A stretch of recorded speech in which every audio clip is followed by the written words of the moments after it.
Hello everyone, welcome back to another video. Today's video is going to tackle some more of a serious topic.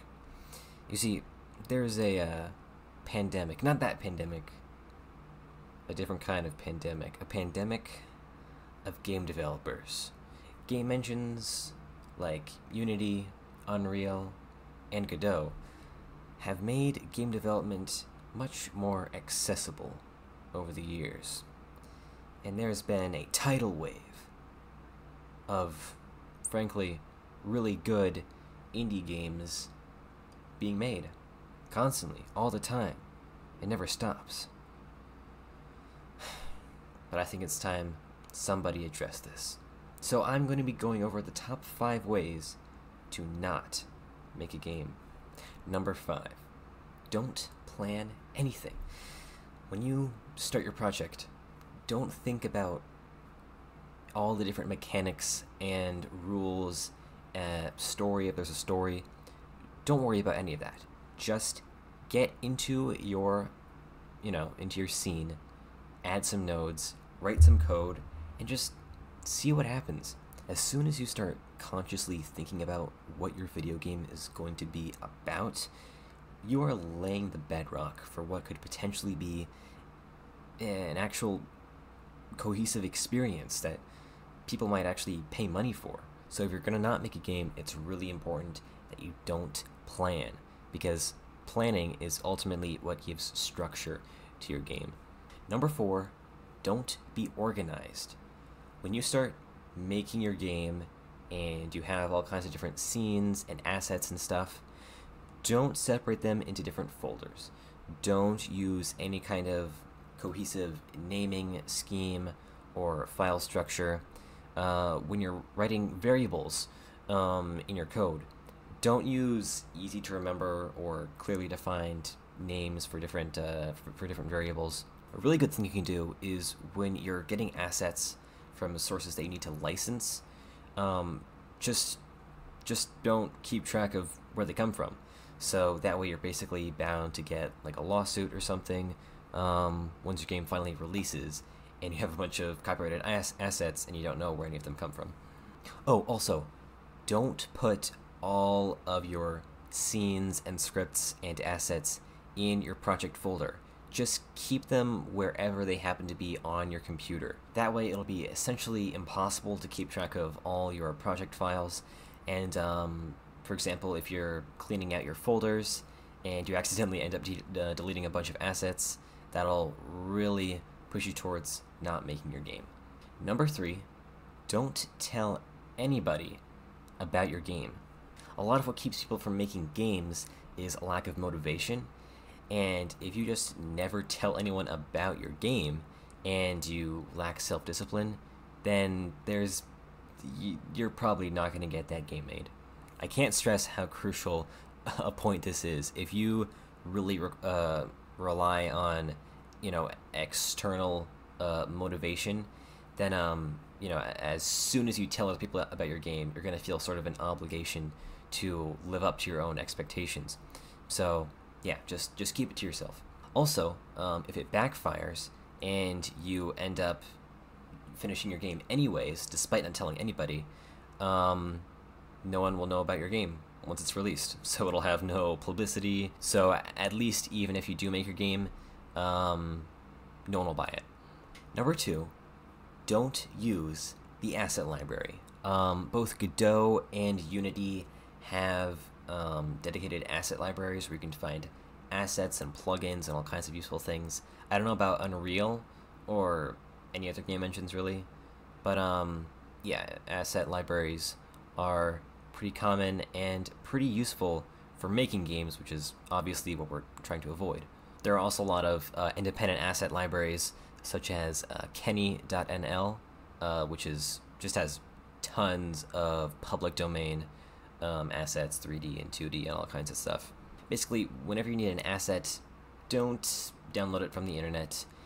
Don't get like some, high quality public domain asset that you don't even have to worry about crediting, or a really high quality asset that you do have to credit but is still in the Creative Commons or an asset you have to pay for, even. I mean, you know, there are a lot of assets out there that really are worth paying for. So instead of doing that, you should open up Blender, or you know, some sort of complicated paint program, or you know, any tool that you would use to create assets, and just try and figure it out. Don't use any tutorials.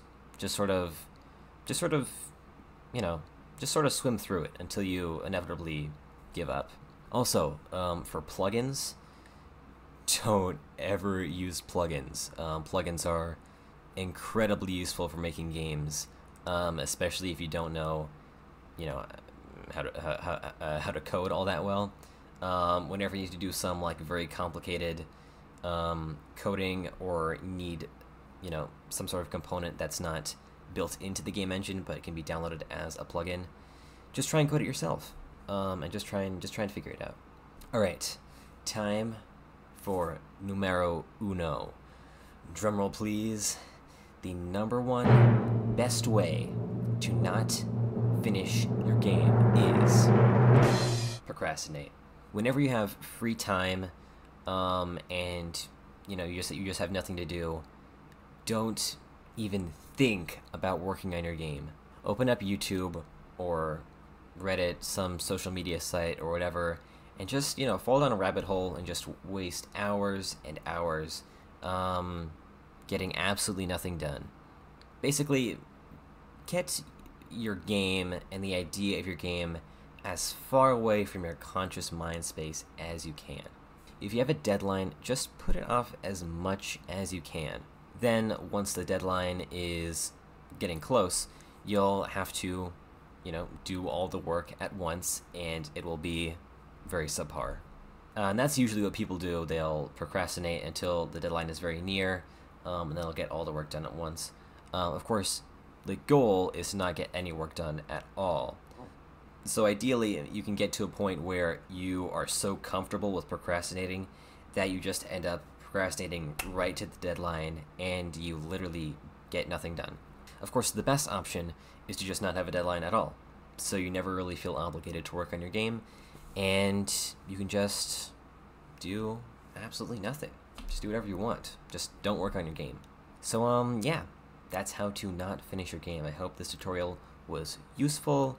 If you're struggling with game development and you just can't stop making games, I hope you can put some of these ideas to use. So anyways, thank you all so much for watching, and I will see you in the next one. Goodbye.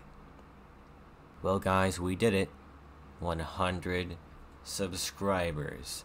I can't believe it. Actually, I can. It's right in front of me. I already had 118 subscribers. I don't know what happened. I assume I hit like a certain number of subscribers, and the algorithm put me in a different category, and so now I'm getting recommended more on YouTube, which is great.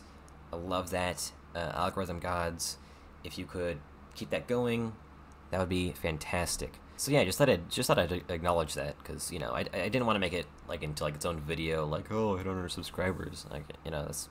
That's actually, I'll probably put it in the title, so never mind. I'm a hypocrite. Yeah. Oh yeah, I have a Twitter as well. If anyone wants to follow me on Twitter, does anyone use Twitter anymore? I've always been completely out of date with social media and stuff. I don't know what any of this stuff is. I barely know how to use YouTube at this point. So yeah. Thanks. Thanks. Genuinely, everyone. Oh yeah, and hello to the 25 people that subscribed in the last week. So yeah. So yeah. Thank you all for watching. And I will see you in the next one. Goodbye.